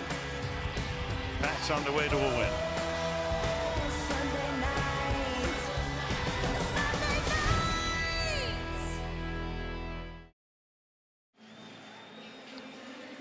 Some happy coaches on that sideline, aren't they? I mean, this one means a lot. They hate hearing about how they can't do anything. And defensively, that was all the chatter. They're down on defense. They can't stop anybody. Not bad tonight. Fog rolled in. So, Chris, here's the, New England's in very good shape right now, 5-2 on top. Whither the Falcons at this point? 3-0 to 3-3, 2 more road games. All of a sudden, the offense can't score. Tell me. I think they have some serious issues with confidence. Now, understandably, you're on the road here against the world champions. But for all the optimistic views of the universe that Dan Quinn has, and he kind of reminds you of his mentor, Pete Carroll, he is never going to get down, never going to get down on his players, his team. But this is a problem now. This is too long a period of time without offense to not be concerned. And the big plays that you just took for granted with this football team and the MVP Matt Ryan and Julio Jones and all these great weapons that they have, Devontae Freeman, Tevin Coleman, these guys are stars, offensive stars. And they have a 7 on the board. Well, the way the league is this year, I mean, nobody's out of it. I mean, they're going to be 3-3, and they're only going to be a game back in New Orleans, half a game back of Carolina. But it's not going in the right direction for them. It certainly is for these guys. Brady 21 to 29, 249, 2 more touchdowns, and the Patriots certainly have righted that defensive ship tonight. Pretty much dominate the game on a lot of levels and wind up winning it by a score of 23-7.